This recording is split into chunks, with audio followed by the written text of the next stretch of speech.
Hi friends, welcome to my channel. ఈరోజు మన ఛానల్లో చిట్టి గాజులతో అమ్మవారి ఫోటోకి దండని ఎలా తయారు చేసుకోవాలో నేర్చుకుందాం.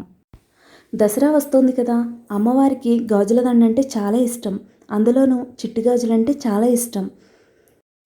అమ్మవారికి ఎంతో ఇష్టమైన ఈ చిట్టి గాజుల దండని ఎలా తయారు చేసుకోవాలో ఇప్పుడు చూద్దాం. ముందుగా దీనికి కావాల్సినవి ఎరుపు రంగు చిట్టి గాజులు తీసుకున్నాను. అలాగే ఎరుపు రంగు ఊలు కూడా తీసుకున్నానండి. ఇది లేస్ అని కూడా అంటాము. ఈ చిట్టి గాజులు శుక్రవారం నాడు అష్టోత్తరం చదువుకుంటూ మహాలక్ష్మీదేవికి పూజ చేసుకుంటే చాలా మంచిదండి.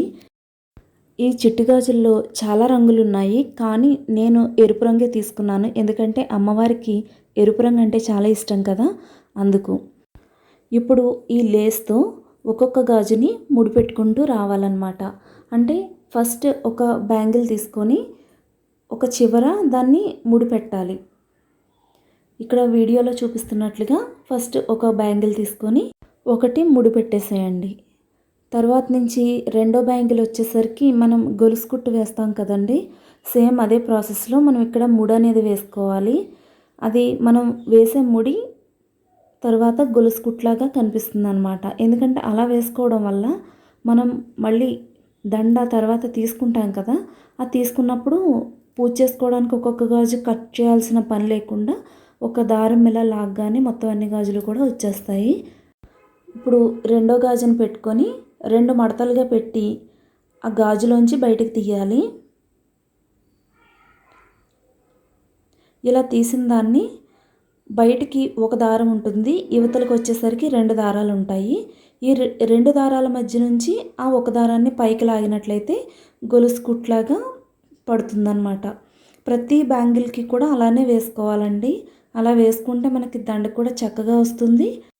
దండ ఫోటోకి వేసినప్పుడు చాలా అందంగా కూడా కనిపిస్తుందండి.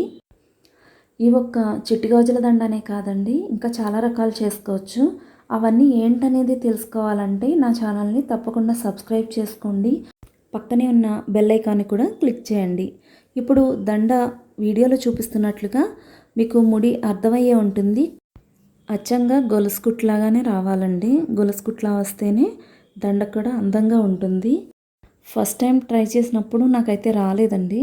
2-3 సార్లు ట్రై చేసిన తర్వాత దండ ఎలా కట్టాలి అనేది నాకు అర్థమైందనమాట. ఆ తర్వాతే నేను మీకు వీడియో చేసి చూపిస్తున్నాను. ఈ చిట్టి గాజులు ఎక్కడ దొరుకుతాయి అని మీకు డౌట్ రావచ్చు. ఏ ఫ్యాన్సీ షాప్లో అయినా కూడా దొరుకుతున్నాయి. నేనైతే బాక్స్లో ఉన్నవి తీసుకున్నానండి. నాకు 125 బ్యాంగిల్స్ వచ్చాయి. అవి కాస్ట్ వచ్చేసి 50 రూపీస్ పడింది. నేనైతే ఒక్కొక్క గాజుని వరుసగా పెట్టి ముడి వేస్తున్నాను. ఈ ముడి కూడా ఎలా వేస్తున్నాను అనేది మీకు అర్థమవుతుంది కదా. గొలుసు కుట్టు మనం ఎలా అయితే వేసుకుంటామో సేమ్ అలాగే వేసుకోవాలండి.